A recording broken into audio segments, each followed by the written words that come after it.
Welcome to the deep dive. Today, we're really getting into what it means to have influence, to achieve mastery in, well, whatever field you're in. Yeah, we're asking that big question. How do people genuinely earn respect, hit their goals, make a real impact, and do it ethically? Exactly. It's complex, isn't it? Navigating relationships, personal growth.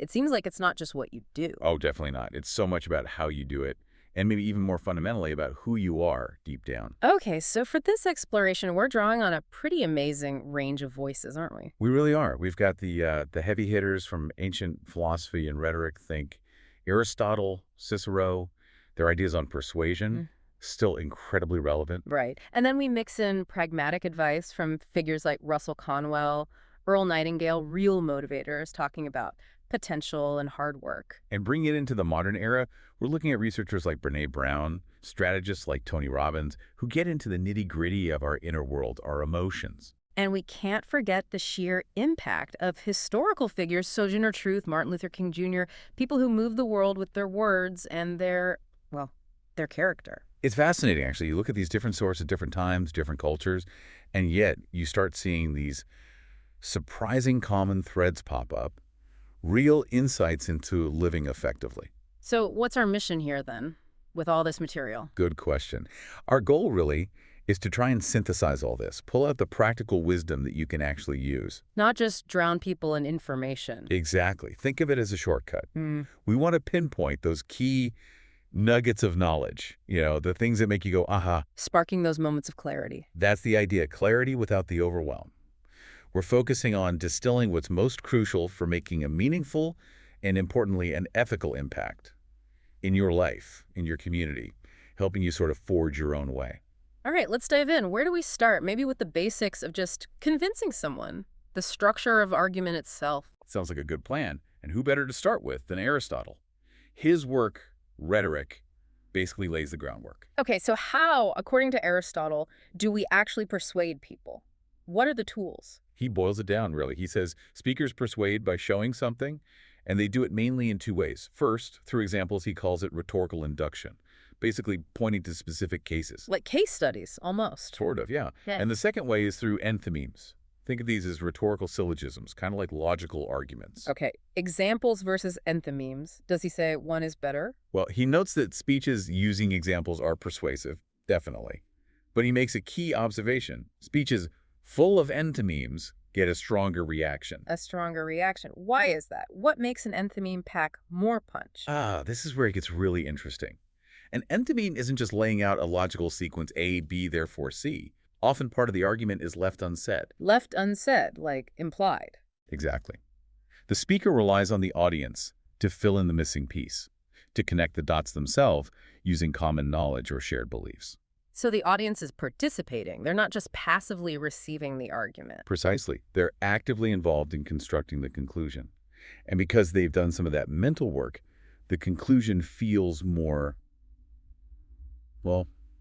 self-evident, more like their own realization. Ah, I see. It's like leading someone to an idea rather than just telling them. That feels much more powerful psychologically. It really is. It creates a deeper engagement, a stronger buy-in. And Aristotle gets quite practical about this, especially when talking about praise and blame. How so? Well, he gives advice on framing. For instance, you could describe someone who's maybe overcautious, not as timid, but as cool and calculating. Shifting the perception. Right.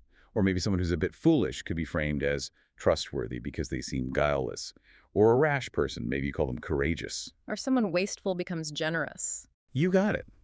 The skill isn't about lying. It's about selecting the most favorable attribute from a set of related traits. It's about highlighting the virtue, shaping how people see things. It's quite nuanced. Okay, so that's the logical structure, the framing. But we all know arguments aren't just about logic. What about the delivery, the presence, making it actually land with impact? Yeah, that's crucial. And for that, we can turn to figures like Cicero and Quintilian. They really focus on that element of eloquence and presence. Moving beyond just the bones of the argument. Exactly. Cicero, in the orator, huge influence. He insists that a great speaker has to deeply understand omnes animorum motus, Which means? all the emotions of the human mind. He says the whole point of speaking is aimed at either calming or exciting the audience's minds, sedandis ad excitanis. It's about emotional connection, not just facts. So it's about understanding psychology, really. Deeply. And he adds another layer. Mhm. The speaker needs a certain lepos quidam facitiaque, a grace and wit, plus eruditio libero digna, learning worthy of a free person. It's about being sophisticated, knowledgeable, but also engaging. That combination sounds demanding. Grace, wit, deep learning, and emotional intelligence. How does someone even cultivate that? Well, Cicero says the orator needs to be an acuto homine, a Hmm. sharp individual, and naturo usuque calido, naturally sharp but also astute through practice and experience. So partly innate talent, partly hard work. Seems so. And crucially, someone who can sagaciously investigate what people around them, their fellow citizens, actually think, feel, believe, what they expect. It's deep empathy, social intelligence honed by paying attention. Constantly observing and learning from people. Right. It's not just about knowing your subject, it's about knowing your audience, inside and out. And Quintilian builds on this idea of rhetoric as an art. He really does. In his Institutio Oratoria, he makes a fantastic analogy.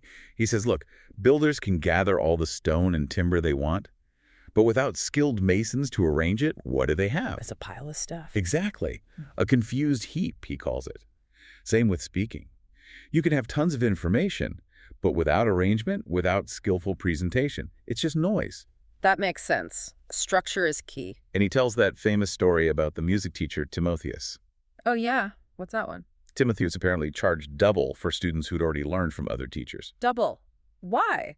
That seems counterintuitive. Because, he said, the job of unteaching bad habits is harder than teaching correctly from the start. Ah, that highlights how important getting the fundamentals right early on is. Don't build on a shaky foundation. Precisely. It underlines that eloquence isn't just natural talent. It's a skill built on proper training and discipline. So this idea of relentless refinement, it applies even to geniuses. You mentioned Quintilian talking about Plato. Yeah, apparently Quintilian noted that Plato would rewrite the opening lines of his dialogues over and over on his wax tablets, just trying different word orders, fiddling with the rhythm. Wow, even Plato had to work at it. It shows that achieving that sense of effortless grace, that perfect flow, it often requires painstaking effort behind the scenes. Mastery looks easy, but the work is often invisible. It's a discipline. So it's about going beyond just being good. Quintilian makes a distinction, right, between good speakers and the truly eloquent. He does. He says the truly eloquent don't just say what's necessary. They use language that is ornate and appropriate. Eloquence for him is the power to communicate everything the speaker has conceived in their mind. Everything. That sounds ambitious. It is. But he argues that without that ability, all the preparation, all the knowledge, it's like having a sword that you just keep locked in its sheath. Useless. What a great image. Your ideas need to be unleashed effectively. Exactly. They need to be expressed with vitality, with clarity, with impact.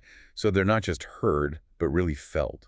And you see this in action with someone like Demosthenes, the way he could present ideas. Yeah, Demosthenes is a prime example. Critics pointed to his ornaments of thought. He wouldn't just state a point. He'd turn it over, express it in different ways, dwell on it, maybe use wit to undercut his opponent. Keeping it dynamic, engaging. Totally, making the message alive and memorable. But, and this is important, Quintilian adds a crucial caution here. Okay, what's the catch? He warns against just showing off, against ostentatious pedantry. He thinks crude jokes or overly aggressive attacks are unworthy. So style needs substance and also ethics. Definitely ethics. He specifically says making brutal attacks on opposing counsel, unless it's truly warranted, shows a lack of professional integrity and inhuman disregard for the duties of the profession. So winning isn't everything. There's a line. There's a line. Integrity, professionalism, these have to guide the skill. Otherwise, rhetoric just becomes manipulation. True influence needs an ethical compass. Which brings us to maybe the most crucial element they all seem to touch on. Character. It's not just technique or style, is it? Not at all. Quintilian is incredibly clear on this. He states flat out, what really carries greatest weight in deliberative speeches is the authority of the speaker. Authority, not just from their position, but from who they are. Exactly.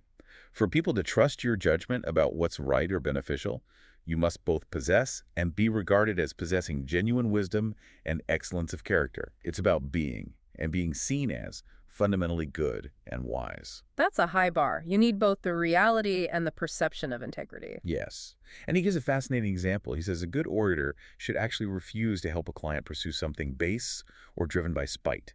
Turn down the work. Even if it means losing a case or a fee. Yes, because that very act of self-restraint, that commitment to principle, actually gives weight and credit to his words in the long run. It builds credibility. Wow. That reminds me of that story about Pericles praying he wouldn't say anything offensive to the people. That level of self-awareness. It's profound, isn't it? It shows that lasting influence, true mastery, isn't built on clever tricks. It's built on a foundation of integrity, consistently choosing the right path. We see that reflected much later, too, right? Like with Ruth Bader Ginsburg's view of the judiciary. Absolutely. Her statement that judges serve no client, our commission is to do what is right, that's pure quintillion, in a way. And her emphasis on mutual respect among judges, even in disagreement, prioritizing the institution over individuals. That speaks volumes about character driving influence within a system. It really does. It's about serving something larger than your own ego or immediate gain. And you can see that power of character in someone like Sojourner Truth, standing there facing hostility. An incredible image. Amidst that terrible turmoil, facing people who hated her for being black, for being a woman. Yet her presence, her calm and dignified manner, her deep insight, it gave her an authority that transcended their prejudice. It wasn't fancy rhetoric, was it? It was her authenticity, her moral force. Exactly. That's character as the bedrock of influence. Okay, so we've laid out these foundations: persuasive structure, compelling presence, ethical character. Now, let's shift focus inward. How does our internal state, our mindset, play into this? Great transition, Yeah. because so much of this starts inside. And a fantastic place to begin is with Russell Conwell and his idea of acres of diamonds. Ah, the famous lecture. What's the core message there? It's surprisingly simple yet profound. Conwell argues that opportunity, even wealth, is often right where you are. Right within the sound of your voice, he says. So stop looking elsewhere. Pretty much. He insists it makes not so much difference where you are as who you are. Find the acres of diamonds, the opportunities, the needs, the potential in your own community, your own life. Things we probably overlook because they're so familiar. Exactly. He tells that story about himself as a kid in his dad's store. Customers kept asking for jackknives, and he just never stocked them. Missed opportunity right there. Simple but clear. And he contrasts that with Astor. Yeah, John Jacob Astor. The story goes, Astor made a fortune just by sitting on a park bench, watching what bonnets women were wearing, figuring out the trends, Just by paying attention. just by paying attention to immediate demand. Oh. Then he stocked his store accordingly. It's about seeing the needs right in front of you and meeting them. So greatness isn't necessarily about holding some high office or moving somewhere glamorous. Not according to Conwell. He says greatness is doing great deeds with little means, achieving big things from where you are. The key is to begin where you are and what you are. If you can't succeed where you are, you likely won't succeed elsewhere either. That's his provocative point. It puts the onus on resourcefulness, on vision, on serving your immediate environment. That really reminds me of Kurt Vonnegut's advice to his friend, the one thinking of moving. Oh yeah, that's a perfect echo. Vonnegut tells him essentially, you're needed right where you are. That's nourishing. It's about valuing your current context, your current impact. Recognizing the diamonds under your feet. Okay, so opportunity is close. How do we actually act on it? How do we turn potential into reality? Well, that leads us directly into the power of thought and purpose. Earl Nightingale's The Strangest Secret is all about this. The strangest secret being. Simply that we become what we think about. Or, as he quotes Marcus Aurelius, a man's life is what his thoughts make of it. It sounds simple, but it's revolutionary if you really grasp it. Our thoughts shape our reality. That's the core idea. He also brings in William James. If you only care enough for a result, you will almost certainly ascertain it. Intense focus, sustained thought, these are powerful forces. So how does Nightingale suggest we harness this power? Is there a process? Yes, very much so. Step 1.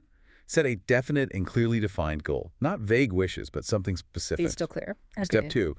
Let your mind mull over that goal from all possible angles. Really immerse yourself in it. Obsess over it almost. In a positive way, yes. Yeah. And step 3. Refuse to believe circumstances can stop you. Develop that unwavering belief. That sounds like mental discipline. It is. He even proposed a practical 30-day test. Write your goal down, carry it, review it multiple times a day, keep your spirits high, stay calm and cheerful, and crucially, don't worry. Just focus on the goal. and the service. Service. How does that fit in, especially with financial goals? That's a key distinction he makes. Success is not the result of making money, he says. Making money is the result of success. And success is in direct proposition to our service. I remember that. Exactly. You have to provide value first, like his analogy of the stove. Yeah. You can't demand heat without putting in the wood. Mm. Service first, then the reward. Give before you get. It shifts the whole It focus. really does. It frames success as contribution, not just acquisition. And this idea of purpose, of service, it connects strongly with Simon Sinek's Start with Why, doesn't it? Absolutely. Sinek points out that the most inspiring leaders and organizations, he uses examples like the Wright brothers, early Apple, they don't just sell what they do, they communicate why they do it, their core belief, their cause. And when organizations forget their why, like he suggested happened with Walmart later on, That's when problems arise, according to Sinek. Losing touch with that founding purpose can lead to drift, loss of motivation, even ethical lapses. It shows how vital that core why is for sustained impact and inspiration. okay, so we need purpose, we need focus. But the path isn't always smooth. What about dealing with our internal states, our emotions, setbacks, maybe even our flaws? Right, because the inner game is huge. And this is where someone like Tony Robbins comes in with his focus on state management. State management, meaning our emotional state. Exactly, our neurophysiological state, how we feel physically, mentally, emotionally. Robbins argues our performance varies wildly depending on our state. Like feeling confident versus feeling fearful. Precisely. Positive states, confidence, joy, determination, they enable success. Negative states, fear, frustration, doubt, they sabotage us. So, mastering your state is key. And he believes we can master it. It's not just random. He strongly advocates that we can. He also pushes the belief that there is no such thing as failure, only results. Which is a powerful reframe, isn't it? Yeah, turning setbacks into feedback, Yep. learning opportunities. Right. It removes the sting and focuses on adjustment. And he offers concrete techniques for shifting state, like working with submodalities. Submodalities. Okay, what are those? They're the specific qualities of how we represent things internally. Like, if you have a mental image, is it bright or dim, big or small, close or far away? Is there sound? What's the tone? The fine details of our internal experience. Exactly. And Robbins shows that by consciously changing those details, you can change your emotional response. Really? How does that work? Well, take a negative memory. If you mentally make the image dimmer, smaller, push it further away, maybe turn down the volume of any associated sounds, its emotional charge often decreases. You weaken its impact. Right. And conversely, take a positive memory, a time you felt really confident. Make that image brighter, bigger, closer. Amplify the positive feelings. You can use it as a resource to access that state again. That sounds like actively editing your own internal experience. That's a good way to put it. He also talks about meta-programs. Meta program. These are deeper, sort of unconscious filters that shape how we process information. Like, are you motivated towards goals or away from problems? Do you focus on the big picture or the details? Sameness or difference? We all have these patterns. Yes, and understanding them in ourselves and others is huge for communication and influence. It allows you to tailor your approach. How so? We'll take pacing and leading. First, you pace someone by subtly mirroring their communication style, their posture, tone, keywords. This builds rapport, a subconscious connection. Okay, establish connection first. Then, once rapport is there, you can gently lead them. Shift your own state or language, and they're more likely to follow because that connection has been established. It's about meeting people where they are, then guiding them. That's fascinating, a very proactive approach to managing emotions and communication. How does this square with, say, Brené Brown's work on shame and vulnerability? That feels different. It does feel different, yet maybe complementary. Brown, in Daring Greatly, dives deep into shame, defining it not as guilt about doing something bad, but as the intense fear of disconnection. The fear we're not worthy of love and belonging. And she says it's universal, right, except for... Except for those who lack the capacity for empathy and connection. Basically, her point is, if you're human and capable of connection, you experience shame as part of the deal. So we can't avoid it. No. Shame resistance is not possible, she says. But, and this is crucial, shame resilience is. Resilience, meaning we can learn to handle it better. Exactly. Understand what it is, how it triggers us, recognize it when it shows up, and develop strategies to move through it without letting it define us or shut us down. It's about building emotional fortitude. And her research showed specific ways shame hits men, didn't it? Yes, quite powerfully, often tied to perceived failure at work, financially, in relationships. Also, being seen as wrong or especially being perceived as soft or weak, showing vulnerability can trigger intense shame for many men. And she talked about how damaging it is when that vulnerability is betrayed. Deeply damaging. When sacred information, shared in confidence, gets used as a weapon in an argument, even if apologized for later, it leaves marks. It breaks trust at a fundamental level. That really highlights the importance of how we respond to others' vulnerability. Absolutely.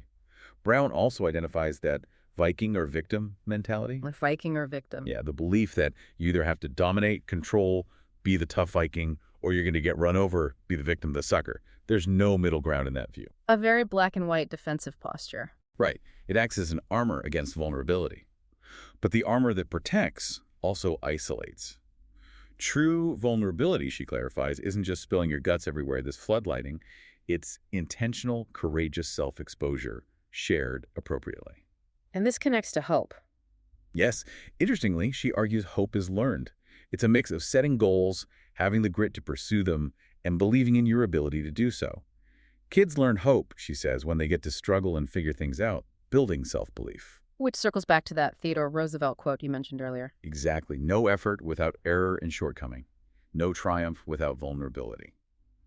It seems success and willingness to be imperfectly human are deeply intertwined. Okay, we've covered internal mastery, resilience. Now let's broaden the lens. How does all this translate into ethical action in the world, into making a positive societal impact? Right, because influence and mastery, arguably, should serve something beyond just personal gain. And this takes us back to some foundational ethical questions. Like Plato in the Gorgias. Precisely. Plato puts forth a radical argument for his time. Doing wrong is worse than suffering wrong. Worse for whom? Worse for the person doing the wrong. He argues it inflicts a greater evil on one's own soul. Therefore, being justly punished is actually better than getting away with wrongdoing. That's counterintuitive to a purely self-interested view. It links right action directly to inner well-being. It does. And tied to this is the Socratic idea that a true leader's power must aim at the good of the people they lead. For Socrates, knowing the right thing inherently means doing the right thing.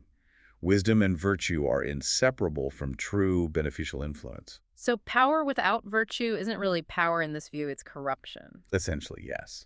And Seneca, the Stoic philosopher, echoes this in a way. How so? In his letters, Seneca warns against putting too much value on external things, riches, status, power. He insists virtue alone affords everlasting and peace-giving joy. Inner peace comes from virtue, not external success. That's the Stoic perspective. Virtue has the power to overcome pain and injustice. And he adds a chilling warning about trying to create your own moral rules. The prisons and streets where the lonely walk are full of people who tried to make new laws just for themselves. Implying that ignoring fundamental moral principles leads to isolation and ruin. That's the strong implication. You can't escape universal moral truths, basically. Which sounds a lot like Tony Robbins' ecological check for goals. It really does. That idea that your goals need to be good for you and for others. If they're not ecologically sound, if they harm others or violate your values, you'll end up with inner conflict and dissatisfaction, even if you achieve the goal itself. So our internal values have to align with our external actions for genuine fulfillment and ethical influence. That seems to be a consistent thread. And this ethical dimension often involves courage, doesn't it? Speaking out against injustice. Absolutely. That's where influence becomes truly transformative. Think again about Sojourner Truth.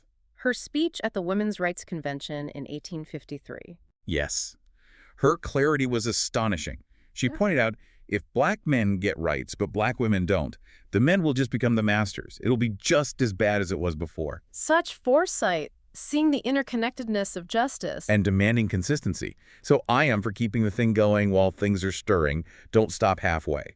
And again, her power came not from formal education, she couldn't read or write, but from lived experience and moral clarity, using analogies like wanting to see if a woman's vote looks any different. It shows mastery of rhetoric rooted in truth and conviction. Her character was her argument in many ways. And others carried that torch, like Elizabeth Cady Stanton. Right. In The Solitude of Self, she argued for women not just as members of families or society, but as individuals, responsible for themselves, needing full education and autonomy, self-protection, self-support, intellectual independence. A call for complete personhood. Yes.